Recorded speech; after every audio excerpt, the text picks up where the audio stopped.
ಕರ್ತನಲ್ಲೂ ಪ್ರೀತಿಯ ದೇವಚಂದ್ರೆ ದೇವರಾಗಿರುವಂಥ ಯೇಸು ಕರ್ತನ ನಾಮದಲ್ಲಿ ಈ ಮುಸ್ಸಂಜೆ ವೇಳೆಯಲ್ಲಿ ನಿಮ್ಮನ್ನು ವಂದಿಸ್ತೇನೆ. ಮತ್ತೊಂದು ದಿನದಲ್ಲಿ ನಾವು ಸಂಜೆಗೊಂದು ಸತ್ಯ ಸಂದೇಶ ಅನ್ನುವಂತಹ ಈ ಸಂಚಿಕೆಯಲ್ಲಿ ಕರ್ತನ ಸಮ್ಮುಖದಲ್ಲಿ ಕೂಡಿ ಬಂದು ವಾಕ್ಯಗಳನ್ನು ಕೇಳುವ ಹಾಗೆ ದೇವರಾಗಿರುವಂಥ ಕರ್ತನು ಅನುಗ್ರಹಿಸಿಕೊಟ್ಟಂತೆ ಕೃಪೆಗಾಗಿ ನಾನು ದೇವರಿಗೆ ವಂದಿಸ್ತೇನೆ. ಈ ಸಮಯದಲ್ಲಿ ನಾವು ಪ್ರಾರ್ಥನೆಯೊಟ್ಟಿಗೆ ದೇವರ ಸಂದೇಶಕ್ಕಾಗಿ ನಮ್ಮನ್ನು ಸಮರ್ಪಿಸಿಕೊಳ್ಳುವ. ಭೂಮಿ ಆಕಾಶಗಳನ್ನು ಉಂಟು ಮಾಡಿದಂಥ ನಮ್ಮ ಸರ್ವಶಕ್ತನಾದ ದೇವರೇ, ಯೇಸು ಕರ್ತನ ನಾಮದಲ್ಲಿ ನಾವು ನಿಮ್ಮನ್ನು ಪ್ರಾರ್ಥಿಸ್ತೇವೆ, ಬೇಡಿಕೊಳ್ಳುತ್ತೇವೆ. ಕರ್ತನೆ, ನಿನ್ನ ವಾಕ್ಯಗಳು ನಮ್ಮ ಒಬ್ಬೊಬ್ಬರ ಹೃದಯಗಳಲ್ಲಿ ಬೇರೂರುವ ಹಾಗೆ ಒಬ್ಬೊಬ್ಬರ ಆತ್ಮ ಪ್ರಾಣ ಶರೀರಗಳನ್ನು ಜೀವಿಸ ಮಾಡ್ರಿ, ಒಬ್ಬೊಬ್ಬರ ಜೀವಿತಗಳನ್ನು ಕಟ್ಟ್ರಿ. ಈ ವಾಕ್ಯಗಳಿಂದಾಗಿ ಪ್ರತಿಯೊಬ್ಬರು ಆತ್ಮೀಕವಾದಂತಹ ಜೀವಿತವನ್ನು ಹೊಂದಿಕೊಂಡು ಫಲವನ್ನು ಕೊಡುವ ಹಾಗೆ ಕೃಪೆ ಮಾಡ್ರಿ. ನಮ್ಮ ರಕ್ಷಕನಾದ ಯೇಸು ಕರ್ತನ ನಾಮದಲ್ಲಿ ತಂದೆಯೇ, ಆಮೇನ್. ಕರ್ತನರು ಪ್ರೀತಿಯ ದೇವಚಂದ್ರೆ ದೇವರಾಗಿರುವಂಥ ಯೇಸು ಕರ್ತನ ನಾಮದಲ್ಲಿ ಮತ್ತೊಂದು ದಿನ ಸಮಯದಲ್ಲಿ ನಾವು ದೇವರ ಸಂದೇಶವನ್ನು ಕೇಳುವ ಹಾಗೆ ಕರ್ತನನ್ನು ಅನುಗ್ರಹಿಸಿಕೊಟ್ಟಿದ್ದಾರೆ.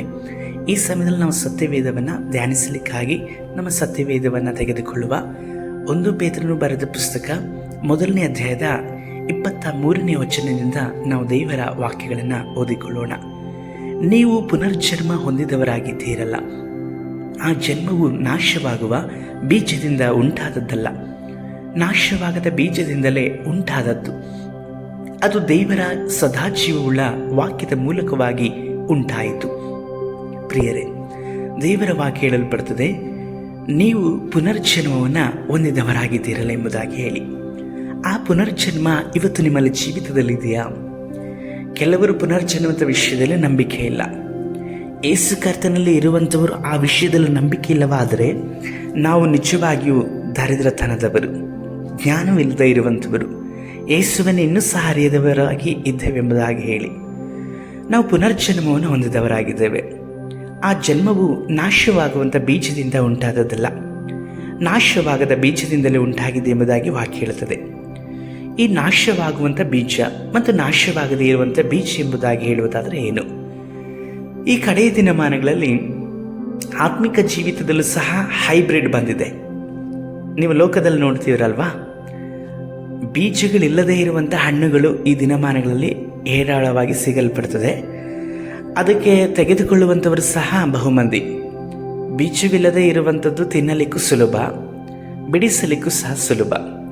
ಇವತ್ತು ಆತ್ಮಿಕ ಜೀವಿತದಲ್ಲೂ ಸಹ ಹಾಗೆ ಬೀಜಗಳಿಲ್ಲದೆ ಇರುವಂತಹ ವಾಕ್ಯಗಳು, ಬೀಜಗಳಿಲ್ಲದೆ ಇರುವಂತಹ ಆತ್ಮಿಕ ಜೀವಿತ, ಬೀಜಗಳಿಲ್ಲದೆ ಇರುವಂಥ ಪ್ರಾರ್ಥನೆ. ಏನು ಈ ಬೀಜ ಎಂಬುದಾಗಿ ಹೇಳ್ತಾ ಇದ್ದಾರೆ ಎಂಬುದಾಗಿ ಅಂದುಕೊಳ್ತೀರಾ? ಬೀಜ ಎಂಬುದಾಗಿ ನೋಡುವುದಾದರೆ ಯೇಸು ಕರ್ತನು ವಾಕ್ಯದಲ್ಲಿ ಹೇಳ್ತಾ, ಅದು ದೇವರ ಸದಾಜೀವವುಳ್ಳ ವಾಕ್ಯದ ಮೂಲಕ ಉಂಟಾಯಿತು ಎಂಬುದಾಗಿ ಹೇಳಿ. ವಾಕ್ಯ ಎಂಬುದಾಗಿ ಹೇಳುವ ಸಹ ಯೇಸು ಕರ್ತನಾಗಿ ಇದ್ದಾರೆ. ಬಿತ್ತುವವನು ಬೀಜವನ್ನು ಬಿತ್ತಲಿಕ್ಕಾಗಿ ಹೋದನು ಎಂಬುದಾಗಿರುವಂಥ ಸಾಮ್ಯದಲ್ಲಿ ನಾವು ನೋಡುತ್ತೇವೆ. ಕೆಲವೊಂದು ಬೀಜಗಳು ದಾರಿಯ ಮಗ್ಗಲಲ್ಲಿ ಮತ್ತು ಕೆಲವು ಬಂಡೆಯ ಮೇಲೆ, ಮುಳ್ಳು ಗಿಡಗಳಲ್ಲಿ ಮಾತ್ರವಲ್ಲದೆ ಒಳ್ಳೆಯ ನೆಲೆಗಳ ಮೇಲೆ ಬಿದ್ದವು ಎಂಬುದಾಗಿ ನೋಡುತ್ತೇವೆ. ಆ ಬೀಜಗಳಿಗನುಸಾರವಾಗಿ ಆ ಸ್ವಭಾವಗಳಿತ್ತು. ಆ ಬೀಜಗಳನ್ನು ಅವರು ಯಾವ ರೀತಿಯಲ್ಲಿ ಸ್ವೀಕರಿಸಲ್ಪಡ್ತಾರೋ ಆ ಸ್ವಭಾವಗಳು ಸಹ ಅದೇ ರೀತಿಯಲ್ಲಿ ಇರುವಂಥದ್ದಾಗಿತ್ತು. ದಾರಿಯಲ್ಲಿ ಬೀಳಲ್ಪಟ್ಟಂಥವರನ್ನು ಸೈತಾನನ ಎತ್ತಿಕೊಂಡನು. ಬಂಡೆ ಮೇಲೆ ಬೀಳಲ್ಪಟ್ಟಂಥವರು ಸ್ವಲ್ಪ ಸಮಯದಲ್ಲಿ ಮಾತ್ರವೇ ಕರ್ತನನ್ನಲ್ಲೇ ಆನಂದಿಸಿ, ಆನಂತರದಲ್ಲಿ ಅವರು ದೃಢವಾದಂಥ ನಂಬಿಕೆ ಇಲ್ಲದೆ ಇರೋದರಿಂದ ಕರ್ತನನ್ನು ಬಿಟ್ಟು ಹೋದರು. ಮತ್ತು ಮುಳ್ಳು ಗಿಡಗಳಲ್ಲಿ ಸಿಲುಕಿಕೊಂಡಂಥವರು ನೋಡುವುದಾದರೆ ಅವರು ಆಡಂಬರ, ಐಶ್ವರ್ಯ, ಈ ಲೋಕದವುಗಳ ವಿಷಯದಲ್ಲಿ ಸಂತೋಷವುಳ್ಳವರಾಗಿ ಜೀವಿಸಿದರು. ಮಾತ್ರವಲ್ಲದೆ ಆ ಲೋಕದ ಆಸೆಗಳಿಗೋಸ್ಕರವಾಗಿ ಇದ್ದಂಥವರು ಸ್ವಲ್ಪ ಕಷ್ಟ ಸಂಕಟಗಳು ಕ್ರಿಸ್ತ ನಿಮಿತ್ತವಾಗಿ ಬರುವಾಗ ಯೇಸುವನ್ನೇ ಬಿಟ್ಟು ಹೋಗಿಬಿಟ್ರು. ಇನ್ನು ನೋಡುವುದಾದರೆ ಒಳ್ಳೆಯ ನೆಲೆಗಳು, ಒಳ್ಳೆಯ ನೆಲೆಗಳು ಎಂಬುದಾಗಿ ನೋಡುವುದಾದರೆ ಕರ್ತನ ವಾಕ್ಯವನ್ನು ಸ್ವೀಕರಿಸಲ್ಪಟ್ಟಂಥವರು, ಅದರಲ್ಲಿ ನಂಬಿಕೆ ಇಟ್ಟಂಥವರು, ಬೇರೂರಿಕೊಂಡು ನಡೆಯುವಂಥವರು, ಎಂಥ ಪರಿಸ್ಥಿತಿಗಳಲ್ಲೂ ಸಹ ಕರ್ತನಿಗಾಗಿ ಜೀವಿಸಲಿಕ್ಕಾಗಿ ತಮ್ಮನ್ನೇ ಸಮರ್ಪಿಸಿಕೊಂಡವರಾಗಿ ಇದ್ದರು. ಈ ಕಾರ್ಯಗಳೆಲ್ಲವನ್ನು ನೋಡುವುದಾದರೆ ಯೇಸು ಕರ್ತನ ನಮಗೆ ದೊಡ್ಡ ಮಾದರಿಯಾದಂಥ ಜೀವಿತವನ್ನು ತೋರಿಸಿಕೊಟ್ಟಿದ್ದಾರೆ.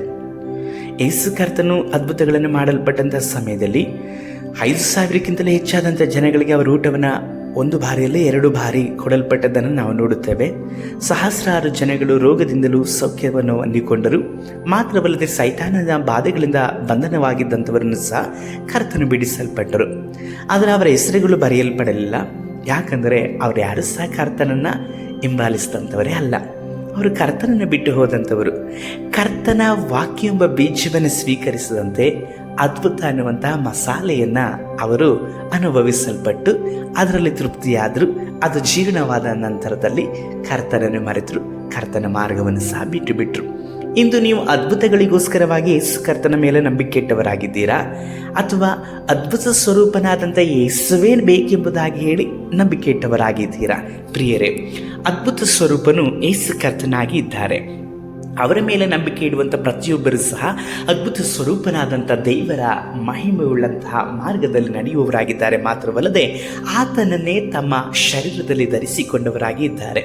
ಸರಿ, ಹಾಗಾದರೆ ಈ ಜೀವವುಳ್ಳಂಥ ಬೀಜವನ್ನು ನಾವು ಯಾವಾಗಲೂ ಕಾಪಾಡಿಕೊಳ್ಳಬೇಕು. ಅಂದರೆ ಯೇಸು ಕರ್ತನನ್ನು ಕಾಪಾಡಿಕೊಳ್ಳಬೇಕು. ಯಾಕೆ ಯೇಸುವನ್ನು ನಾವು ಕಾಪಾಡಿಕೊಳ್ಳಬೇಕೆಂಬುದಾಗಿ ನೋಡುವುದಾದರೆ, ಈ ಲೋಕದ ಎಷ್ಟೋ ಕಾರ್ಯಗಳು ನಿಮ್ಮೊಳಗಡೆ ಬರುವಾಗ ಯೇಸು ಕರ್ತನ ನಿಮ್ಮೊಳಗಡೆ ಜೀವಿಸಲಿಕ್ಕೆ ಸಾಧ್ಯವಿಲ್ಲ. ಪ್ರಿಯರೇ, ಲೋಕ ಯೇಸು ಎರಡು ಸಹ ಒಟ್ಟಿಗೆ ಜೀವಿಸಲಿಕ್ಕೆ ಸಾಧ್ಯವಿಲ್ಲ. ಒಂದಾನೊಂದು ಕಾಲದಲ್ಲಿ ನಾವು ನೋಡುವುದಾದರೆ ಯೇಸು ಕರ್ತನು ಅವರು ನಜರೇತಿನಲ್ಲಿ ಜೀವಿಸಲ್ಪಟ್ಟರು. ನಜರೇತಿನಲ್ಲಿ ಜೀವಿಸವಾದ ಆದುದರಿಂದಲೇ ಅವರಿಗೆ ನಜರಾಯನೆಂಬುದಾದಂಥ ಹೆಸರು ಬಂತು ಎಂಬುದಾಗಿ ಪರಿಶುದ್ಧ ಗ್ರಂಥದಲ್ಲೂ ಸಹ ನಾವು ನೋಡುತ್ತೇವೆ. ಸರಿ, ಅದೇನಾದರೂ ಆಗಲಿ, ಈ ನಜರೇತು ಆ ಕಾಲದಲ್ಲಿ ಭಯಂಕರವಾದಂಥ ಪಾಪಮಯವಾದಂಥ ಪಟ್ಟಣವಾಗಿತ್ತು. ಆ ಕಾಲದಲ್ಲಿ ಯೇಸು ಕರ್ತನು ಅಲ್ಲಿ ಪರಿಶುದ್ಧವಾಗಿ ಜೀವಿಸಿದರು. ಮಾತ್ರವಲ್ಲದೆ ಅಲ್ಲಿ ಅವರು ಪರಿಶುದ್ಧವಾಗಿ ಜೀವಿಸಿ ಅಲ್ಲಿಂದ ಹೊರಗಡೆ ಬಂದು ತನ್ನನ್ನು ತಾನು ಎಲ್ಲ ಸ್ಥಳದಲ್ಲಿಯೂ ಸಹ ಪ್ರಕಟಪಡಿಸಿಕೊಂಡರು. ಇಂದು ನಾವು ಸಹ ಈ ಪಾಪಮಯವಾದಂತಹ ಲೋಕದಲ್ಲಿ ಜೀವಿಸುವುದಾದರೂ ಸಹ ಯೇಸು ಕರ್ತನ ಹಾಗೆ ಪರಿಶುದ್ಧವಾಗಿ ಜೀವಿಸಬೇಕು. ಅದಕ್ಕೆ ಯೇಸು ಕರ್ತನೆಂಬ ವಾಕ್ಯದ ಬೀಜವು ನಮ್ಮಲ್ಲಿ ಇರಬೇಕು. ಇಂದು ಕುಲಾಂತರಿಯಾದಂತಹ ಆಹಾರ ಪದ್ಧತಿಗಳು ನಮ್ಮ ನಡುವೆ ಇದೆ. ಕುಲಾಂತರಿ ಎಂಬುದಾಗಿ ನೋಡುವುದಾದರೆ ಹೈಬ್ರಿಡ್.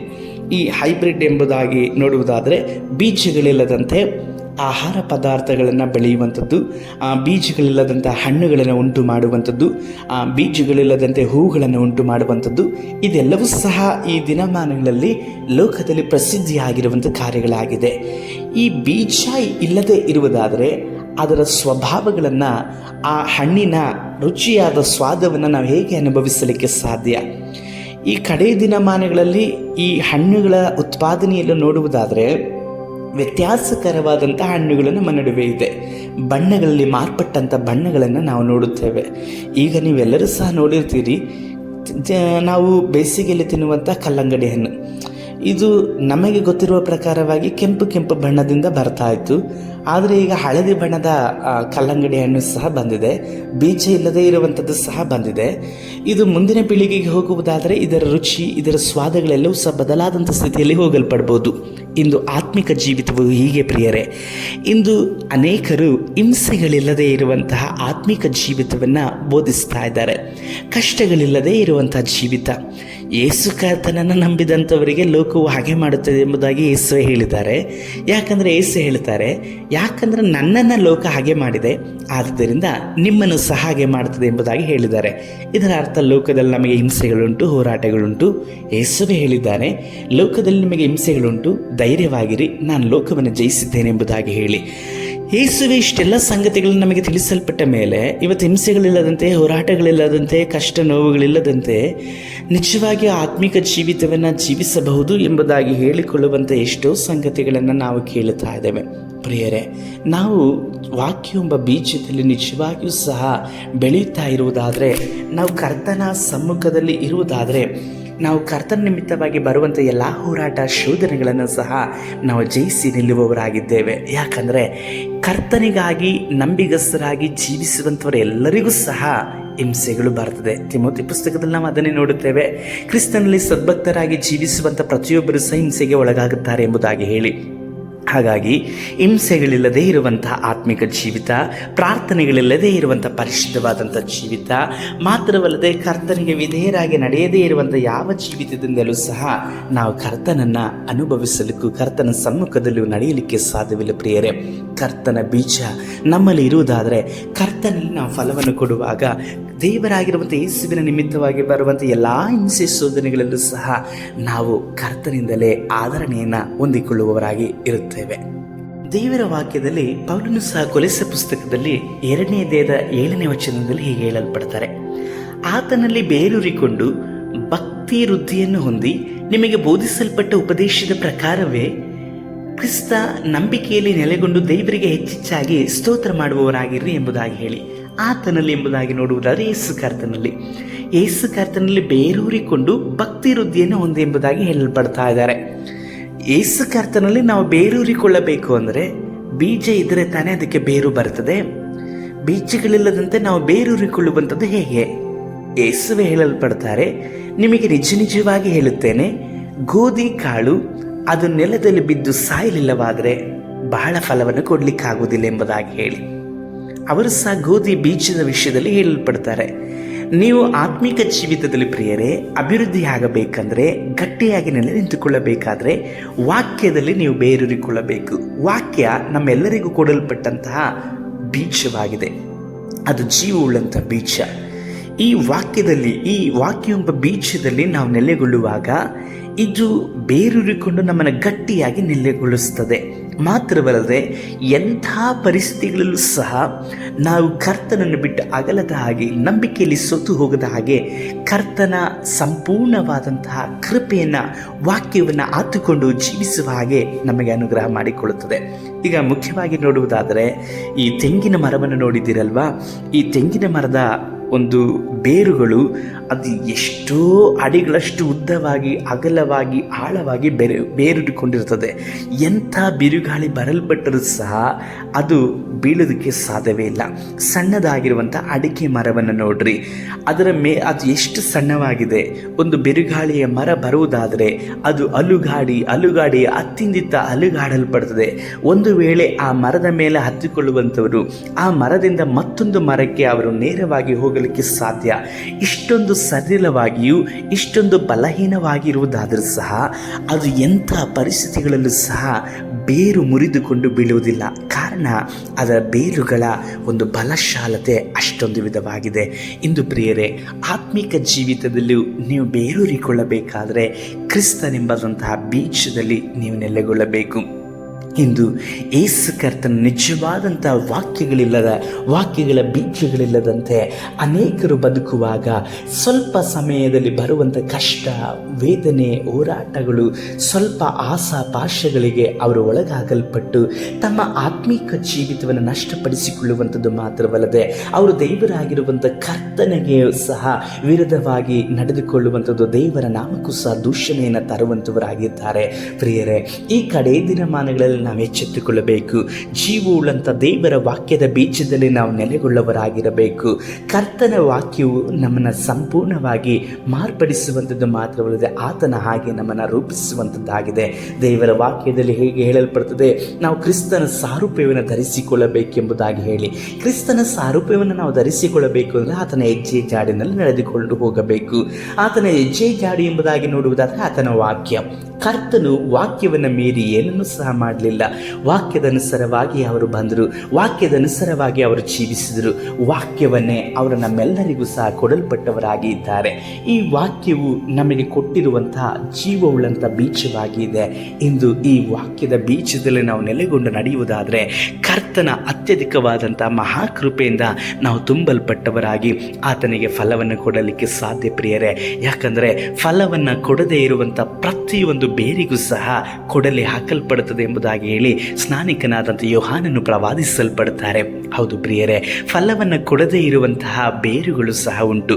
ಈಗಲೇ ಬೇರುಗಳಿಗೆ ಕೊಡಲಿ ಹಾಕಿ ಅದೇ ಎಂಬುದಾಗಿ ಹೇಳಿ ಸ್ನಾನಿಕನಾದಂಥ ಯೋಹಾನನು ಪ್ರವಾದಿಸ್ತಾರೆ. ಇಂದು ಯಾವ ಬೇರು ನಿಮ್ಮಲ್ಲಿ ಇದೆ? ಏಸು ಕರ್ತನ ಜೀವವುಳ್ಳಂಥ ವಾಕ್ಯ ಎಂಬಂತಹ ಏಸು ಕರ್ತನೆಂಬಂತಹ ಬೀಜದಲ್ಲಿ ನೀವು ಹುಟ್ಟವರಾಗಿರುವುದಾದರೆ ನಿಮ್ಮ ಬೇರು ಆ ಬೀಜದಲ್ಲಿ ಇರಲ್ಪಡುತ್ತದೆ. ಅಥವಾ ಲೋಕದನುಸಾರವಾದಂತಹ ಬೀಜದಲ್ಲಿ ನೀವು ಹುಟ್ಟವರಾಗಿತ್ತು ಅಂತಂದರೆ ಆ ವಿಧವಾದಂಥ ಬೇರುಗಳಿರುತ್ತದೆ. ಏಸು ಕರ್ತನ ಬೀಜದಲ್ಲಿ ಇರುವಂಥವರು ಮಾತ್ರವೇ ಆತನಿಗೆ ಫಲವನ್ನು ಕೊಟ್ಟು ಸಾಕ್ಷಿಗಳಾಗಿ ಜೀವಿಸಲಿಕ್ಕೆ ಸಾಧ್ಯವಿನಃ ಲೋಕದ ಬೇರುಗಳು, ಲೋಕದ ಬೀಜವಲ್ಲ ಪ್ರಿಯರೇ. ಈ ದಿನಮಾನಗಳಲ್ಲಿ ಈ ವಾಕ್ಯ ಎಂಬ ಬೀಜವನ್ನು ಮಾರ್ಪಡಿಸುವಂಥವರು ವ್ಯತ್ಯಾಸಕರವಾದಂಥ ಕಾರ್ಯಗಳನ್ನು ನಮ್ಮ ನಡುವೆ ಮಾತನಾಡಿ ಉರುಳಿಲ್ಲದೆ ಇರುವಂಥ ಮಾತುಗಳನ್ನಾಡಿ ವಶಪಡಿಸಿಕೊಳ್ಳುವಂಥ ಬೀಜಗಳನ್ನು ಬಿತ್ತುವವರು ನಮ್ಮ ನಡುವೆ ಇರೋದರಿಂದ ನಾವು ಜೀವವುಳ್ಳಂಥ ಬೀಜ ಯಾವುದು, ಮಾತ್ರವಲ್ಲದೆ ನಾಶವಾಗುವಂಥ ಬೀಜ ಯಾವುದು ಎಂಬುದಾಗಿ ಅರಿತುಕೊಂಡು ಎಚ್ಚರಿಕೆಯಾಗಿ ನಮ್ಮ ಆತ್ಮಿಕ ಜೀವಿತವನ್ನು ಕ್ರಮಪಡಿಸಿಕೊಳ್ಳೋಣ. ಪ್ರಾರ್ಥಿಸೋಣ. ಸರ್ವಶಕ್ತನಾದ ದೇವರೇ, ನಾವು ಸದಾ ಜೀವವುಳ್ಳಂಥ ಬೀಜವಾಗಿರುವಂಥ ನಿಮ್ಮನ್ನು ಧರಿಸಿಕೊಂಡವರಾಗಿ ನಿಮ್ಮ ಸಮ್ಮುಖದಲ್ಲಿ ನಡೆಯಲ್ಪಟ್ಟು ನಿಮಗೆ ಫಲವನ್ನು ಕೊಡುವ ಹಾಗೆ ನಮಗೆ ಸಹಾಯಿಸ್ರಿ ಅಪ್ಪ. ಕರ್ತನೆ, ಈ ಸಂದೇಶವನ್ನು ಕೇಳಲ್ಪಟ್ಟಂಥ ಪ್ರತಿಯೊಬ್ಬರ ಜೀವಿತದಲ್ಲಿ ನಿಮ್ಮ ವಾಕ್ಯ ಎಂಬ ಬೀಜವು ನೆಲೆಗೊಂಡು ಆ ವಾಕ್ಯ ಎಂಬ ಬೀಜದಲ್ಲಿ ಅವರು ಬೇರೂರಿಕೊಂಡು ನಿಮಗೆ ಫಲವನ್ನು ಕೊಡುವ ಹಾಗೆ ಸಹಾಯಿಸಿರಿ. ನಿಮ್ಮಲ್ಲಿ ಭಕ್ತಿ ವೃದ್ಧಿ ಮಾಡಿಕೊಂಡು ಇತರರಿಗೆ ಸಾಕ್ಷಿಯಾಗುವ ಹಾಗೆ ಉಪಯೋಗಿಸಿರಿ. ನಮ್ಮ ರಕ್ಷಕನಾದ ಯೇಸು ಕರ್ತನ ನಾಮದಲ್ಲಿ ತಂದೆಯೇ, ಆಮೇನ್. ಕರ್ತನಲ್ಲೂ ಪ್ರೀತಿ ದೇವಚಂದ್ರೆ, ಈ ಸಂದೇಶ ನಿಮಗೆ ಪ್ರಯೋಜನಕರವಾಗಿ ಇರುವುದಾದರೆ ಇದನ್ನು ಮತ್ತೊಬ್ಬರಿಗೆ ನೀವು ಕಳುಹಿಸಲ್ಪಡ್ರಿ. ಮಾತ್ರವಲ್ಲದೆ ನಿಮ್ಮ ಪ್ರಾರ್ಥನಾ ಮನವಿಗಳಿರುವುದಾದರೆ ಕೆಳಗಿನ ಸಂಖ್ಯೆಗೆ ನೀವು ಕರೆಯನ್ನು ಮಾಡ್ಬೋದು. ಮಾತ್ರವಲ್ಲದೆ ಪ್ರಿಯರೇ, ನಮಗೋಸ್ಕರವಾಗಿ ಪ್ರಾರ್ಥನೆ ಮಾಡಿರಿ. ಈ ಸೇವೆಯನ್ನು ಕರ್ತನಿಗೆ ನಾವು ನಂಬಿಗಸ್ತರಾಗಿ ಮಾಡಲಿಕ್ಕಾಗಿ, ನಿಮ್ಮನ್ನು ಸಂಧಿಸುವಾಗಿಯೂ ಕೃಪೆ ಮಾಡಲಿಕ್ಕಾಗಿಯೂ ಪ್ರಾರ್ಥನೆ ಮಾಡಿರಿ. ಕರ್ತ ನಿಮ್ಮನ್ನು ಆಶೀರ್ವಾದ ಮಾಡಲಿ. ಶುಭ ಸಂಜೆ.